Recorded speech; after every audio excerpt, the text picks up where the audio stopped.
사람은 살아가면서 너나 할 것 없이 한 번쯤은 시험에 들게 됩니다. 여러분 시험에 많이 드시죠? 저도 수시로 듭니다. 왜 시험에 들까요? 그것은 매력적인 것들이 너무나 많기 때문에 그런 것 같습니다. 아담과 이브는 뱀의 말을 듣기 이전에는 생명나무만 보였는데 뱀의 말을 듣고 난 뒤에는 선악과가 눈에 아름답게 보이고 탐스럽게 보였답니다. 우리는 무엇을 듣고 보느냐에 따라 가지고 생각의 기준이 바뀌게 되어 있습니다. 그렇죠? 어느 날 한 목사님이 버스를 탔다고 합니다. 그런데 갑자기 기사가 급브레이크를 잡았습니다. 그 바람에 할머니 한 분이 목사님 가슴에 안기게 되었습니다. 그때 목사님께서 외치는 외마디 주여, 주였습니다. 그러니까 목사님 너무 민망해서 재빠르게 자세를 이제 고쳐 잡았는데 잠시 후에 또다시 기사가 급브레이크를 잡게 되었습니다. 이번에는 한 아주머니가 목사님의 가슴에 안기게 되었습니다. 그때 목사님께서 하시는 말씀이 주여 시험에 들게 하지 마옵소서, 그렇게 기도했다고 합니다. 그런데 이제 또 얼마 안 가서 또다시 운전기사 급브레이크를 잡게 되었습니다. 이번에는 아주 예쁘고 전문 아가씨가 목사님에게 그렇게 안기게 되었다고 그래요. 그때 목사님께서 이렇게 기도했다고 합니다. 주여 뜻대로 하옵소서. 우리는 유혹에는 아주 약하지만 자기 합리화를 시키는 데는 아주 강한 존재입니다. 그래서 사람은 누구나 매혹적인 것이 다가오면 하나님의 뜻이라고 생각하기 쉽고, 고통스러운 것이 다가오면 마귀가 주는 것이라고 그렇게 생각하기 쉽습니다. 하지만 여러분, 신앙생활 하다 보면 거의 대부분 그와 반대일 때가 많습니다. 그렇지 않습니까? 하나님이 허락하시는 시험은 사실상 우리를 연단시켜서 이전보다 더 강하고 성숙하게 만드는 데 목적이 있어요. 하지만 마귀가 주는 시험은 삼킬 자를 찾는 데 목적이 있답니다. 마귀가 가장 우선순위로 삼킬 자는 죽은 사람이 아니에요. 죽어가는 사람입니다. 사냥꾼이 사냥할 때 죽은 짐승보다 총알에 맞아서 절뚝거리는 짐승을 먼저 잡는 것처럼 마귀는 이미 자기 것이라 생각하는 사람에게 관심을 두지 않습니다. 총에 맞아서 상처 입은 교회와 성도에게 가장 먼저 관심을 두게 되어 있습니다. 신앙생활 하다 보면 상처받을 때가 되게 많습니다. 그럴 때 마귀의 유혹이 본격화되죠. 우리가 머릿속에서 여러 가지 생각이 스쳐 지나가고 이렇게 할까 저렇게 할까 극단적인 생각을 하게 되고, 그 생각이 쌓이다 보면 그것이 하나의 우리의 어떻습니까? 행동으로 나오게 되고 또 낙심하게 되고 절망하게 되는 그러한 어떤 과정을 거치게 되어 있죠. 그래서 예수님은 제자들에게 그럴 때마다 이렇게 기도하라고 오늘 본문 말씀 마태복음 6장 13절 통해서 우리에게 알려주셨습니다. 우리를 인도하사 시험에 들지 말게 하옵시고 다만 악에서 건지시옵소서. 우리를 악에서 건지시는 분은 오직 하나님 한 분뿐입니다. 아무리 힘들고 어려운 일이 있더라도 그분의 인도함을 받으면 어떤 시험이든 이겨내고 차단할 수 있습니다. 그래서 오늘은 그리스도인의 기도 5번째 시간으로 시험을 이기는 기도라는 주제로 여러분과 함께 말씀을 나눌까 합니다. 오늘 이 말씀을 통해서 저와 여러분이 우리가 어떨 때 시험을 받게 되고 또 어떻게 하면 우리에게 닥칠 시험을 사전에 차단하고 이겨낼 수 있는지, 그거에 대해서 살펴보는 귀한 시간이 되길 간절히 소망합니다. 제가 중학생 때였습니다. 중학생 때 친구 집에 한번 놀러 갔어요. 그런데 친구가 할머니하고 함께 TV를 보고 있었습니다. TV에서는 축구를 하고 있었거든요. 그때 이제 월드컵 그때였던 것 같아요. 그래서 할머니가 막 우리나라 응원하고 있었는데, 근데 우리나라가 아무리 슛을 쏴도 골키퍼가 계속 막는 거예요. 그러니까 우리 친구 할머니가 하시는 말씀이 저 골키퍼 저것만 치워버렸으면 아주 되겠네 하면서 그러시더라고요. 그러니까 이제 친구가 하는 말이, 할머니 골키퍼 없는 축구가 어디 있어요? 골키퍼 없으면 다 골 먹혀요. 그럼 다 이기게요? 그랬더니 할머니가 하시는 말씀이, 그럴 수도 있지 이놈아 뭘 따져, 그러시더라고요. 답답하시니까. 그렇죠? 그때 저는 축구에서 이기는 가장 좋은 비결이 골을 많이 넣는 것보다 골키퍼를 치우는 것이라는 것을 깨닫게 되었습니다. 마귀는 우리가 하는 일을 하고 계획할 때 우리 안에 있는 골키퍼부터 무장 해제시킵니다. 그러면 이긴다는 것을 잘 알고 있습니다. 그래서 그들은 가장 먼저 우리가 가장 약한 허점을 찾아내고 공격을 하게 됩니다. 그것은 사람마다 모두 다 다르죠. 어떤 사람은 물질의 유혹에 약할 수 있고요. 또 어떤 사람은 이성이 약할 수도 있고, 또 어떤 사람은 탐욕에 약하고, 또 어떤 사람은 인정받는데 갈급해서 약하는 그러한 허점을 가지고 있습니다. 마귀는 저와 여러분을 오래전부터 관찰해 왔습니다. 그래서 무엇이 우리의 선악과가 될지를 너무나 잘 알고 있습니다. 그래서 우리는 그 약한 부분을 놓고 하나님께 기도해야 합니다. 그런데 가만 생각해 보니까요, 설교 준비하면서 내 약한 부분을 놓고 기도 많이 안 하더라고요. 자꾸 목표적인 기도를 해요. 하나님, 내 과거는 잠깐 언급하고 원하는 게 이거거든요. 아시죠? 제가 뭘 원하는지. 말 안 해도 알잖아요. 근데 제가 한 번 더 말씀드릴 테니까 꼭 기억해 주세요. 항상 목표지향적이에요. 그런데 정작 마귀가 우리를 정말 시험할 때는 항상 우리의 그 약점을 툭툭툭 건드려서 우리가 상처나면 어떻게 되죠? 그걸 누가 툭 건드리면 되게 아프잖아요. 우리 아이들도 보니까 다쳤는데 동생이 탁 건드리면요, 큰애가 막 바로 화를 내더라고요. 그러니까 상처를 건드리면 안 아파요. 근데 상처를 건드리지 않으면 아프지 않죠. 평상시 때도 이렇게 건든 것도 상처 있을 때는 되게 아프게 느껴지거든요. 우리 약점이 다 그렇습니다. 그렇다면 예수님은 왜 시험을 이기게 해달라고 기도를 하라고 가르치시지, 왜 시험에 들지 말게 해달라고 그런 내용으로 제자들에게 기도를 가르쳐 주셨을까? 그것을 이해하려면 먼저 이 시험이라는 단어가 가지고 있는 의미에 대해서 우리가 자세히 알 필요가 있다고 생각합니다. 자, 여기에서 시험이라는 단어는 헬라어로 페이라스 모스라는 단어를 사용했어요. 제가 헬라어를 잘 알아서 말씀드린 게 아니라 그렇게 신약 성경에는 사용했는데, 여기는 이제 크게는 두 가지 뜻이 있기 때문에 여러분들께 말씀을 드리는 겁니다. 이 단어는 영어로는 temptation, 유혹이라는 의미를 가지고 있어요. 그래서 이런 의미에서 보게 되면 우리는 이 세상 살 동안에 한시도 쉬지 않고 유혹에 노출되어 있죠. 그렇죠? 눈에 보는 것이 볼 때마다 저거 갖고 싶다, 저거 먹고 싶다, 그렇지 않습니까? 항상 우리는 유혹을 갖게 되어 있습니다. 심지어는 지나가는 자동차만 봐도 저 차, 좀 내가 가지고 싶은데 예전에는 아파트만 보면은요, 저 많은 아파트 왜 내 집 하나 없지? 그런 생각을 되게 많이 했어요. 우리가 눈에 보이는 모든 것들이 전부 다 유혹거리들입니다. 여러분, 그래서 우리는 살아가는 동안에 시험에 노출되지 않을 수가 없어요. 항상 우리는 그 유혹거리에서 도저히 벗어날 수 있는 방법이 없습니다. 그렇죠? 시험을 당하지 않을 수 없습니다. 심지어 예수님도 사탄에게 이런 류의 시험을 받았습니다. 마태복음 4장하고 누가복음 4장에 가서 보면 그 첫 번째 시험, 예수님께서 40일 동안 금식하시고 받았던 그 첫 번째 시험이 뭐였습니까? 돌을 빵으로 만들라는 시험이었죠. 40일 동안 아무것도 못 먹었어요. 굶주렸어요. 이것만큼 좋은 시험이 어디 있어요? 그렇죠? 40일 동안 굶어보면 정말로 진행하는 초코파이만 보더라도요, 저것만 먹으면 집 가진 것보다 더 행복할 거야, 이런 생각이 들게 되어 있습니다. 저도 금식 며칠 한 3일 이상은 안 해봤지만 3일 정도는 해봤는데요, 정말 죽겠더라고요. 한 3일 정도 하니까 초코파이 하나만 봐도 저것만 먹어도 내가 소원이 없겠다, 이런 생각이 들어요. 그러니까 우리가 금식을 하게 되면 많은 욕심이 사라집니다. 사실은 아주 작은 거에도 정말 감사하게 되어 있죠. 그런데 지금 예수님께서 이 돌을 갖다가 빵으로 만들 수 있어요, 없어요? 만들 수 있는 분이란 말이에요. 그런데 예수님께서는 그것을 이기셨어요. 우리가 먹어야 될 빵 하나님 말씀입니다. 빵으로만 사는 게 아니다. 하나님의 입에서 나오는 모든 말씀으로 살아야 된다. 그렇게 그 유혹을 뿌리쳤습니다. 두 번째 시험은 높은 성전으로 사탄이 데려갔어요. 예수님을. 그리고 거기에서 뛰어내려고 합니다. 너가 뛰어내리면 천사가 바로 받쳐줄 거야. 그러니까 걱정 말고 한번 뛰어내려봐. 이것이 무슨 말이냐면 과시해보라는 거예요. 네가 하나님의 아들이라는 것을 사람들 앞에서 한번 과시해봐라. 저와 여러분 어떻습니까? 과시하고 싶은 욕구가 되게 많죠. 저만 그런가요?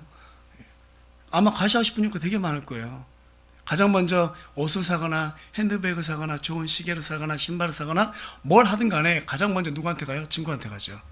샀다. 우리 애들도 보니까 그렇더라고요. 저도 그랬었고요. 그러니까 우리는 하여튼 뭔 거리만 있으면 과시하고 싶어요. 과시하고 싶어요. 그런데 우리 예수님은 누구십니까? 하나님이세요. 충분히 과시하고도 남죠. 그렇게 하지 않으셨어요. 세 번째 시험은 한 번만 자신에게 엎드려 절하면 이 세상 모든 천을 다 주겠다는 거예요. 다 주겠다는 거예요. 이것만큼 큰 유혹이 어디 있을까요? 그간 우리 인류 역사를 바라보게 되면 알렉산더 대제라든지 나폴레옹 세상 한번 가져보겠다고 얼마나 노력을 했습니까? 그런데 한번 넙죽 절만 하면 다 준다는 거예요. 예. 근데 여기서 중요한 건 뭔지 아세요? 딱 한 번만 절하라는 거예요. 딱 한 번만. 딱 한 번만 절하라는 거예요. 우리에게 가장 달콤한 시험이 바로 예수님께서 세 번째 받으셨던 이 유혹인 것 같아요. 딱 한 번이라는 시험이에요. 딱 한 번이라는 시험. 주중에 어떤 드라마에서 주인공이 이런 대사를 하더라고요. 지금 한 번, 지금만 한 번, 마지막으로 한 번, 또 한 번. 그 한 번들로 사람은 변해가는 거야. 그 대사가 귀에 딱 꽂혀 들어오는 거예요. 예.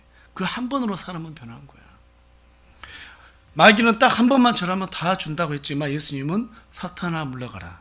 너는 주 내 하나님께 경배하고 오직 그분만을 섬길지니라. 그렇게 말씀하셨어요. 여러분, 사탄이 하나님을 섬길까요? 예수님 그거 몰랐을까요? 섬기지 않을 것을 아셨죠. 그렇다면 이 말씀 왜 하셨을까요? 우리에게 주신 말씀이에요. 마귀가 와가지고 우리에게 딱 한 번만 절해봐. 야, 눈에 보이지? 한 번만 눈 감어. 그러면 내가 너와 함께 해줄게.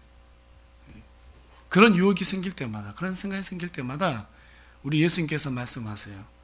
사탄아 물러가라. 너는 주 내 하나님만 경배하고 그분만을 섬길지니라. 우리 자신한테 해야 되는 말이죠. 하나님만 섬기자. 그분만 섬기자. 그래서 여기 시험이라는 단어가 이 유혹이라는 단어 외에도 페이라스모스는요, 프로브, 입증하다라는 단어를 갖고 있습니다. 입증하다라는 그런 의미를 갖고 있어요. 그러니까 유혹을 이겨서 입증해보라는 거예요. 말라기 3장 10장에 가서 보면 그 내용이 좀 자세히 기록되어 있는데요. 우리 다시 말라기 3장 10절 말씀 한번 가보도록 하겠습니다.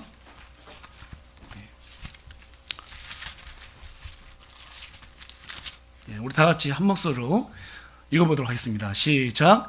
만군의 주가 말하노라. 너희는 모든 11조를 창고로 가져와 내 집에 먹을 것이 있게 하고 이제 그것으로 나를 시험하여 내가 너희를 위해 하늘의 창들을 열고 받을 것이 없도록 너희에게 복을 쏟아붓지 아니하나 보라. 자, 지금 여기에서 하나님의 11조를 착복한 제사장들이 있었단 말이에요. 그런데 그들이 하나님의 그 창고에 드려야 될 그 11조를 착복했어요. 그것을 훔쳤단 말이에요. 그리고 자신들의 어떤 그 마음대로 그것을 사용했던 모양이에요. 그래서 하나님께서 뭐라고 말해요? 이 강도들아, 너희들이 백성들에게 이리저리 그 착복하기 위해서 그것들 가져오게 만들어 놓고 너네가 전부 다 그것을 갖다가 훔쳐가느냐 하면서 그렇게 책망하는 내용이 담겨져 있는 것입니다. 그래서 우리 하나님께서 말씀하시는 것이 만군의 주가 말하노라. 모든 사람들의 우리 하나님께서 말씀하시는 거예요. 너희는 모든 11조를 창고에 가져와서 내 집에 먹을 것이 있게 하고 이제 그것으로 나를 어떻게 하라고요? 시험하여 내가 너희를 위해 하늘의 창들을 열고 받을 곳이 없도록 너에게 복을 쏟아붓지 않나 한번 시험해보라는 거예요. 너희가 너희의 믿음을 한번 입증해봐. 너희들이 정말로 나를 사랑한다면 그거 산다 티내지 말고 그냥 정말 하나님께 한번 온전하게 한번 바쳐봐봐. 그 11조를. 그러면 내가 어떻게 하나 한번 너네들 보여줄 거야. 하나님이 정말 살아계시다고 보여줄 거야. 우리 하나님께서는 여러 가지 홍해를 가르시기도 하고 메뚜기 떼를 보내고 그런 여러 가지 것들로 하나님께서는 자신의 능력을 보여주기도 하시지만 실제로 물질로도 우리에게 보여주신단 말이에요. 네. 근데 어떻게 하라는 거예요? 유혹을 이겨보라는 거예요. 유혹을 이김으로써 입증해보라는 거예요. 우리의 믿음을. 유혹을 이기라는 말은 하나님이 욥에게 하셨던 것처럼 마귀를 통해서 우리의 믿음을 저울질해보겠다는 거예요. 그냥 얻어지는 게 없잖아요. 그렇죠? 우리 하나님께서 은혜 하나님이라고 하지만 전부 다 그냥 거저 주시는 것은 정말 중요한 그 구원은 그냥 거저 주세요. 하지만 여러분 구원받은 이후에는요 우리가 하나님 앞에서 우리의 믿음을 입증해 보여야 되는 그런 때가 많아요. 그냥 안 주세요. 예. 입증해야 됩니다. 그와 같은 의미가 고스란히 전달된 구절이 또 고린도후서 13장 5절에 있는데요. 우리 다 같이 고린도후서 13장 5절 말씀 한번 읽어보도록 하겠습니다. 다 같이 읽겠습니다. 다 같이 한 목소리 읽어보겠습니다. 시작. 너희 자신을 살펴보고 너희 자신을 입증하라. 자, 지금 보니까 뭐라고 말씀하세요? 너희가 믿음 안에 있는지 너희 자신을 어떻게 하라고요? 그 살핀다는 게 뭘 살피라는 걸까요? 우리 행동을 살피라는 거예요. 그렇죠? 그리고 그 행동으로 너희 자신을 어떻게 하라? 입증하라는 거예요. 너희가 믿음이 있다면 그 믿음에 대해 열매가 있을 거야. 그 믿음 한번 입증해봐. 이렇게 말씀하시는 거예요. 그렇게 계속 읽겠습니다. 시작. 예수 그리스도께서 너희 안에 계시는 줄을 너희가 스스로 알지 못하느냐? 그렇지 않으면 너희는 버림받는 자니라. 야고보서가 이걸 얘기하고 있단 말이에요. 그러니까 믿음이 있으면 그 믿음에 따른 열매가 반드시 나온다는 거예요. 반드시 나온다는 거예요. 제 주변에도 어떨 때 이런 분들이 있어요. 저번에 정말 하나님 믿었다는 소리 믿는다는 말 안 했으면 좋겠다. 복음을 전하지 안 했으면 좋겠다. 왜 그래요? 많은 사람들한테 다 욕먹고 있단 말이에요. 되게 이기적이고 자기밖에 모르고요. 사람들 막 뒤에서 모함하고 이런 게 너무나 몸에 배어있는 사람이에요. 성격 자체가 너무 정치적인 사람이에요. 그 사람들이 싫어하는데 그 사람이 사람들에게 복음을 전하는 걸 몇 번 봤어요. 그러면서 마음 한켠에는 저것도 진심이구나. 그게 정말 느껴졌어요. 그러니까 가끔은요 좀 헷갈릴 때가 있어요. 그런데 진짜 구원받은 사람들은요 그렇게 작게라도 뭐가 나오더라는 거예요. 그러니까 너희가 믿음이 있다면 행위로 입증될 것이지만 반대로 믿음이 없다면 행위로 믿음을 입증할 수 없을 것이라는 것이 바로 영적인 이제 원리입니다. 그 대표적인 이제 그 말씀이 저는 창세기 22장의 아브라함이라고 생각합니다. 우리 다 같이 창세기 한번 가볼까요? 창세기 22장 1절에서 2절 말씀입니다. 여러분께서 너무나 잘 아시듯이 하나님께서 아브라함 시험했던 그 내용이 나와 있는데요. 창세기 22장 1절하고 2절 다 같이 읽겠습니다. 시작. 이 일들 뒤에 하나님께서 아브라함을 시험하시려고 그에게 이르시되 아브라함아 하시니 그가 이르되 보소서 내가 여기 있나이다 하매 그분께서 이르시되 이제 내 아들 곧 내가 사랑하는 내 유일한 아들 이삭을 데리고 모리아 땅으로 가서 거기서 내가 내게 일러줄 산들 중에 하나에서 그를 번제 헌물로 드리라 하시니라. 지금 하나님이 아브라함을 시험하신 것은 왜 시험했어요? 그가 가지고 있는 그 믿음, 그것을 입증해내기 위해서 시험하신 거예요. 하나님께서 아브라함에게 많은 약속들을 했지 않습니까? 근데 아브라함이 지금 자식을 몇 살에 얻었어요? 100살을 얻었단 말이에요. 여러분 100살의 아이 얻으면은요 그 아이는 거의 보물입니다. 가끔 제 친구들, 제 주변 사람들 보면 나이가 40 넘어서만도 애 낳잖아요. 거의 금이에요, 금덩어리. 금이야 오기야 그렇게 아이한테 아주 막 집착하듯이 그렇게 키워요. 근데 100살이 돼가지고 애를 낳았다?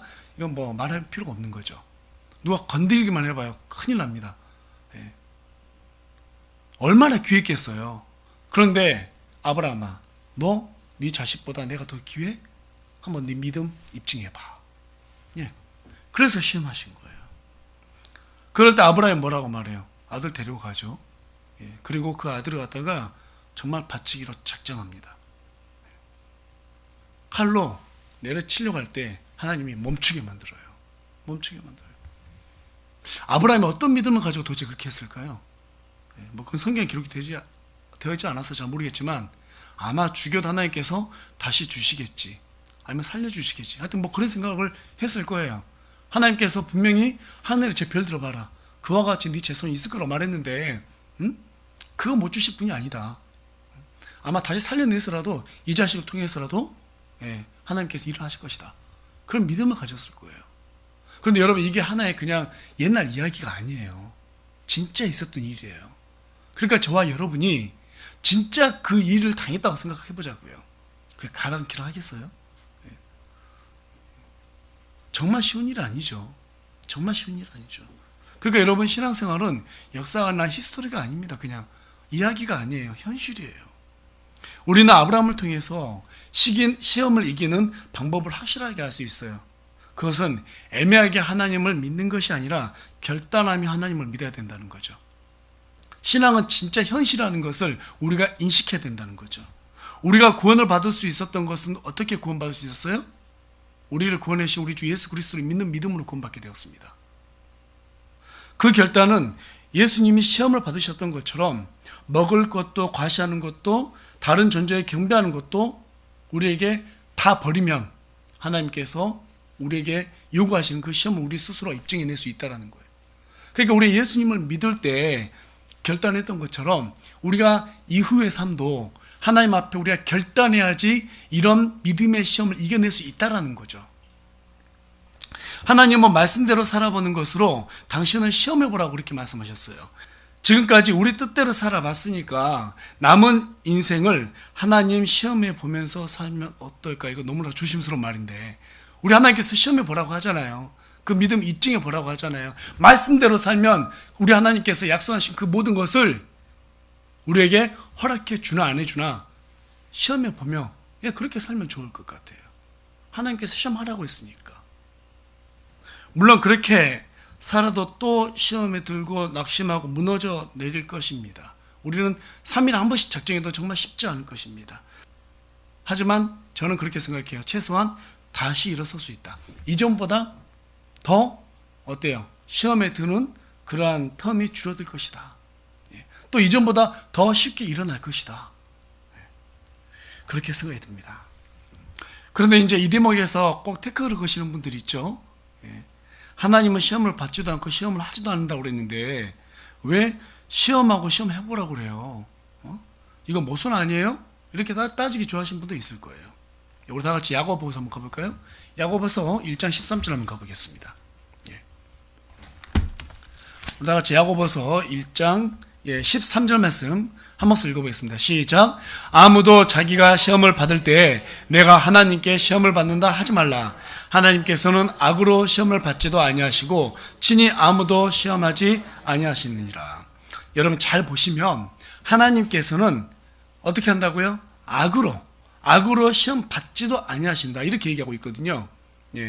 자, 이 말은 출애굽기 17장 2절, 민수기 14장 22절, 이사야서 7장 12절, 마태복음 4장 7절, 사도행전 15장 10절에 가서 보면 사람들이 얼마나 자기 뜻대로 하나님을 이용할 수 있는지 시도해보는 그런 내용이 나와 있어요. 그러니까 그런 악한 마음으로 하나님을 시험하는 것은 하나님께서 절대 그 시험에 동조하지 않는다. 두고 보지 않는다. 절대 거기 말려들지 않는다는 거예요. 인간의 그 만오리 여김을 절대로 하나님 받지 않는다는 말이에요. 하지만 한 가지는 허락했어요. 말씀대로 살아보면서 다시 시험해봐. 이걸 허락했단 말이에요. 근데 이 말씀에서 벗어난 것으로 하나님이 시험하는 것은 하나님께 용납 안 한다는 거예요. 이해가 되세요? 예. 그러니까 우리가 하나님을 시험할 수 있다니까요. 말씀으로. 그리고 또 하나님은 우리를 시험할 수 있어요. 말씀대로 사는지. 그냥 말씀이 기준이에요.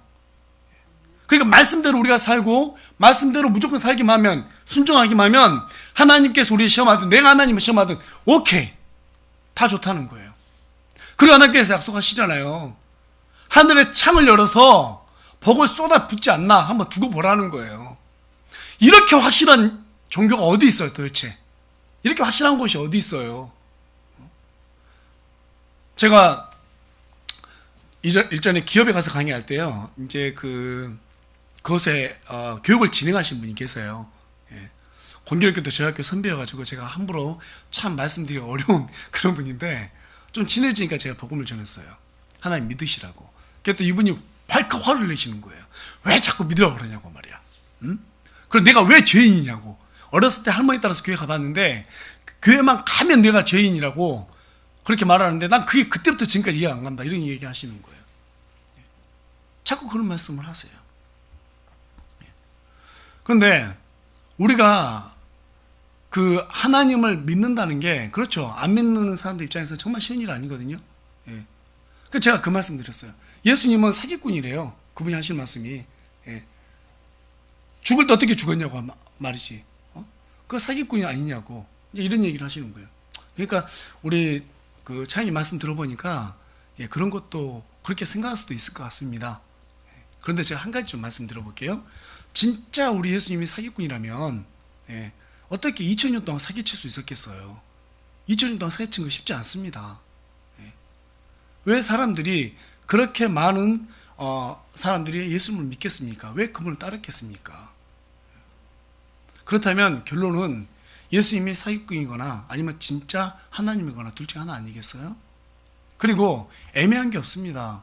모든 종교는 전부 다 선과 악의 이분법으로 모든 걸 재단하죠. 하지만 기독교는 선과 악으로 재단하지 않습니다. 하나님을 믿는 게 선이라고 말합니다. 모든 종교는 선과 악인데 그 선에 대한 기준이 없습니다. 어디서부터 어디까지가 선이고 어디서부터 어디까지가 악입니까? 그걸 정해준 종교가 하나도 없습니다. 오직 기독교는 하나님의 말씀을 순종하는 것이 선이고 그것에서 벗어나면 악이라고 얘기합니다. 죄라고 얘기합니다. 그래서 우린 죄인이에요. 그랬더니 그분이 가만히 생각하시더니 그래요. 그러긴 하네. 정말 선과 악에 대한 기준이 없네. 이렇게 말씀하셨어요. 여러분, 우리가 믿는 하나님은요, 그분의 말씀에 따랐을 때 우리가 선해질 수 있는 거예요. 예. 우리가 믿는 하나님은 그분이 선해서 우리가 믿는 게 아니에요. 그분이 하신 일이 모두 다 선하기 때문에 우리가 그분의 말씀을 믿는 거예요. 아멘이십니까? 예. 또 보면은 친히 아무도 시험하지 아니하시느니라 이렇게 얘기합니다. 이 말도 같은 면에서 우리에게 악을 위해서 시험하지도 않는단 말입니다. 오히려 하나님은 악을 위해서 시험하는 분이 아니라 연단을 통해서 그것으로 복주기 위해서 우리에게 시험하시는 분이세요. 그래서 어떤 분은 시험을 뭐라고 말합니까? 위장된 축복이다 이렇게 얘기한단 말이에요. 그 축복이 포장지 잘 둘러싸여 있다는 거예요. 고난이나 포장지에 둘러싸여 있다는 거예요. 그런데 그것을 이겨내면 하나님께서 약속하신 복이 우리한테 온다라는 거예요. 믿으시기 바랍니다. 예. 이와 같은 의미에서 예수님이 제자들에게 가르쳐 주신 이 기도의 의미는 이렇게 표현할 수 있을 것 같아요. 하나님, 이 세상에 살면서 유혹을 받지 않은 사람은 아무도 없습니다. 저도 유혹을 받을 것입니다.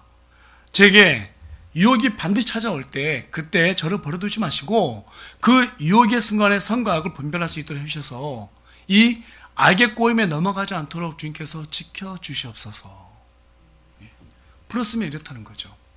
이것을 위해서 예수님은 기도를 가르쳐 주시는 것만 아니라 제자들을 위해서 또 기도도 해주셨어요. 그 내용이 요한복음 17장 15절에 있는데요. 이 말씀도 우리 다 같이 한번 읽어보도록 하겠습니다. 네. 다 같이 한번 요한복음 17장입니다. 읽겠습니다. 시작. 나는 아버지께서 그들을 세상에서 데려가시라고 기도하지 아니하오며 다만 그들을 악에서 지켜주시라고 기도하나이다. 우리가 죄의 유혹 가운데 빠지는 것은 곧 우리를 유혹하는 악의 세력에게 굴복당하고 전복당하기 때문입니다. 우리가 이 시험에 빠져서 죄를 짓는다는 것은 곧 다시 말하면 이 악에게 전복당했다는 것이 증명되는 셈이에요. 그러면 반대로 우리가 거기에서 굴복당하지 않고 죄를 짓지 않는다는 것은 하나님의 말씀에 따라서 우리의 믿음이 입증됐다는 거겠죠. 그렇다면 우리는 어떻게 해야지 시험에 들지 않고 하나님 앞에서 우리의 믿음을 입증할 수 있을까요? 그 첫 번째는 우리가 왜 존재하는지 분명히 아는 데 있다고 저는 그렇게 생각합니다. 그 대표적인 인물이 욥이었습니다. 욥이 그 많은 시험 가운데 하나님 앞에서 원망하지 않았어요. 그 많은 재산이 하루 만에 다 날아가 버렸습니다. 그렇게 사랑했던 자식들이 다 죽어버렸어요. 자기의 종들이 다 죽고 흩어졌습니다. 심지어는 병에 걸려가지고 기와장으로 몸을 득득 긁고 있었어요. 또 친구가 와가지고 야, 네가 지금 죄가 있어서 이런 일 당하는 거 아니냐고 정죄합니다. 거기다가 아내는 와가지고 뭐라고 말해요? 하나님 원망하고 자살하라고 얘기합니다. 정말 기가 막히지 않습니까? 이런 상황이 그냥 이야기라고 들으면 쉬운데요. 정말 우리 일이라고 한번 생각해 보세요. 정말 기가 막힐 거예요. 살지 못할 겁니다. 그런데 요셉은 끝까지 하나님을 원망하지 않았습니다. 끝까지 원망하지 않고 입을 딱 다물었어요. 그것은 사탄이 그를 공격하지 않아서가 아니라 자신의 인생이 왜 존재하는지, 내가 하나님 앞에서 어떤 존재인지를 정확히 알고 있었기 때문이라고 그렇게 생각이 됩니다. 예. 그래서 욥이 그런 엄청난 시험 가운데서 있을 때 입을 열어서 뭐라고 말합니까? 우리 욥기 한번 가볼까요? 욥기 1장 20절에서 21절 말씀입니다. 자, 우리 다 같이 욥기 1장 20절에서 21절 말씀 다 같이 읽어보겠습니다. 시작. 이에 욥이 일어나 자기의 겉옷을 찢으며 머리를 밀고 땅에 엎드려 경배하며 이르되 내가 내 어머니 태어서 벌거벗고 나왔은즉 또한 벌거벗은 채 그리로 돌아가리라. 주신 분도 주시오 가져가신 분도 주시니 주의 이름이 찬송을 받을지어다. 예. 여러분, 지금 욥이 이런 엄청난 어려움 가운데 있었음에도 불구하고 주시는 분도 주시오, 가져가시는 분도 주시니 주의 이름이 찬송을 받을지어다. 저는 이 말씀을 대할 때 참 마음이 좀 찡해요. 예, 코끝이 늘 찡합니다. 예. 늘 내 거라고 생각했잖아요. 예, 이것도 내 거, 저것도 내 거. 내가 돈 벌어서 샀으니까 다 내 거. 그런데 욥은 그렇게 보지 않았습니다. 주신 분도 주님이시오, 가져가시는 분도 주시니 주의 이름이 찬송을 받을지어다. 있을 때만 내 거라고 주장하면 여러분 진짜 큰 손해봐요. 왜냐하면 없을 때는요 계속 없어야 되거든요. 이해가 되세요? 있을 때만 이거 다 내 거예요 라고 주장하면 없을 때는 진짜 없게 살아야 돼요. 뭐 내 거 없잖아요. 근데 욥이 봐보세요. 주신 분도 주님이시고 가져가시도 주님이시다. 그러면 또 줄 수도 있다라는 거잖아요. 모든 게 다 하나님 거라고 가정하면 우리가 필요할 때 하나님께서 또 안 주시냔 말이에요. 그런데 우리가 날만 내 거라고 생각하면요, 예, 없으면 어떻게 하지? 불안하단 말이에요. 내 게 없어지는 거니까. 그렇죠? 이거 없어지면 큰일 나는데 손 떤단 말이에요. 그렇지 않습니까?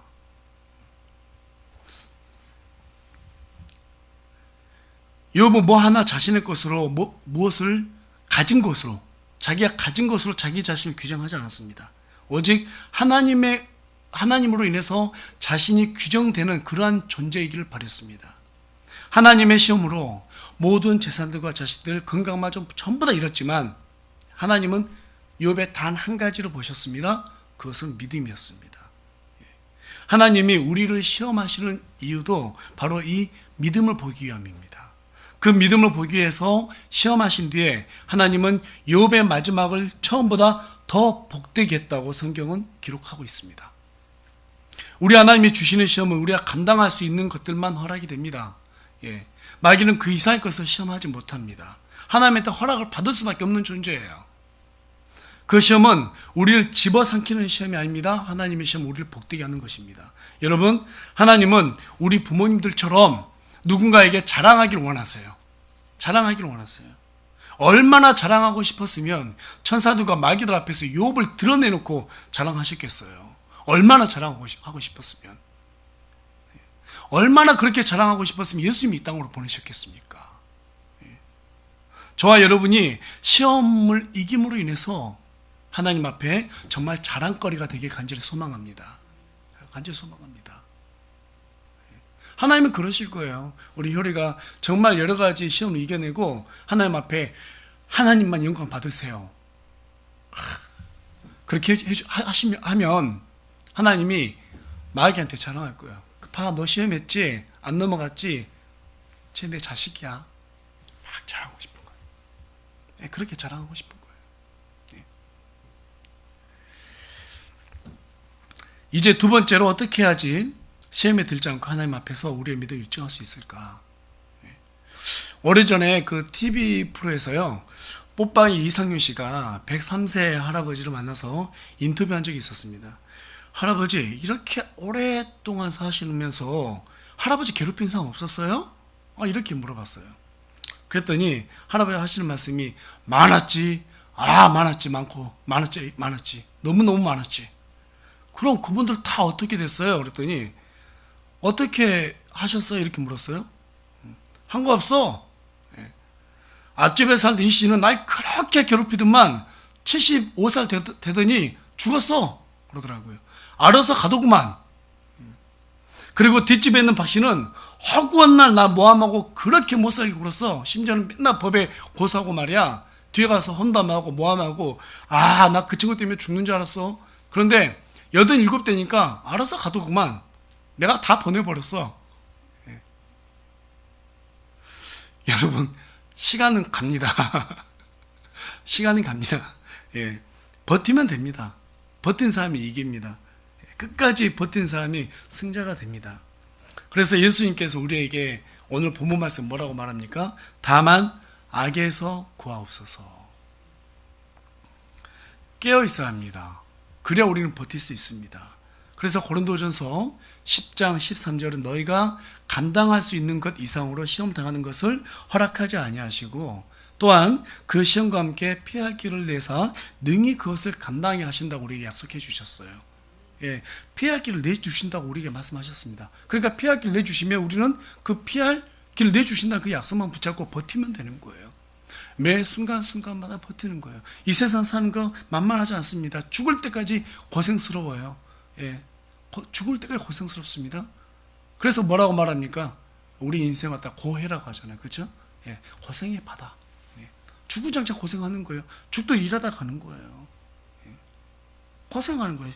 고생이 없는 날이 없습니다. 예, 나이가 먹으면 먹을수록 더 고생스러운 게 우리 인생입니다. 그렇지 않습니까?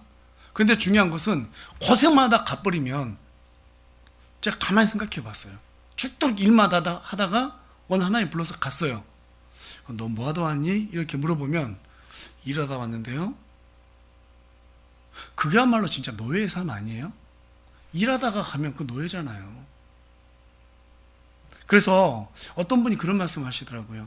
인생을 어떻게 잘 버틸 수 있는가 하면 의미를 부여해야 된다. 삶 속에 의미를 부여하면 이겨낼 수 있대요. 히틀러가 유대인들 갖다 600만 이렇게 학살했다고 하는데 그 가운데 살아난 생존자 한 명이 뭐라고 말했냐면 자기는 거기에서 강제 노역을 당할 때 의미를 부여했다는 거예요. 이것도 내가 건강이 좋겠지. 하여튼 별 여러 가지 의미를 막 다 부여시켰대요. 예. 이렇게 하는 것도 내 나라를 위해서 의미가 있어. 막 이런 식으로 의미를 붙였다고 합니다. 그랬더니 이 사람이 건강이 그렇게 쇠하지 않고요. 다른 사람보다 더 건강하게 그리고 버텨낼 수 있었다고 그래요. 우리의 삶 속에 저와 여러분의 삶 속에 예, 어떤 의미가 있습니까? 정말 하나님 빼놓으면 우리에게 무슨 의미가 있어요? 그냥 죽도록 고생하다 그냥 가는 거죠. 그렇지만 우리의 그 고생 가운데 하나님의 이름을 위해서 고생했다고 하면 그건 진짜 의미 있는 인생 아니겠어요? 그렇지 않습니까? 근데 너무나 다행스러운 게 뭐냐면 히브리서 4장 15절 말씀이 참 다행스럽습니다. 우리 다 같이 한번 읽어볼까요? 예, 마지막으로 히브리서 4장 15절 말씀 읽어보도록 하겠습니다. 다 같이 한 목소리로 읽겠습니다. 시작. 우리에게 계신 대제사장은 우리의 연약함에 감정을 몸소 느끼지 못하시는 분이 아니요 모든 점에서 우리와 똑같이 시험을 받으셨을 때 죄는 없으신 분이시니라. 지금 예수님께서 어떻게 했다고요? 똑같이 시험을 받으셨대요. 그럼 이게 무슨 말일까요? 우리의 고통을 아신다는 거예요. 우리의 고통 공감하고 있다는 거예요. 너 힘들지? 내가 그 시험 당해봐서 알아. 내가 알아. 여러분 제일 힘들 때 누군가 와가지고 말할 필요 없죠. 그냥 손만 잡아주면 위로가 되잖아요. 그죠? 네. 그게 무슨 말이에요? 알아. 그 말이에요. 그래서 그 공자의 제자가 이렇게 말합니다. 상갓집에 가게 되면 뭐라고 위로를 해줘야 됩니까? 그랬더니 공자가 하는 말이 말하지 마. 그냥 울어줘. 그랬어요. 예수님께서 이미 다 고난을 당하셨고요. 시험을 다 당하셨어요. 저와 여러분이 골방에 들어가서 하나님, 나 진짜 힘들어요. 나 죽겠어요. 네, 한번 귀를 잘 기울여보세요. 히브리서 4장 15절에 똑같이 시험을 받았다고 말합니다. 내가 알아. 이렇게 얘기해 주실 거예요.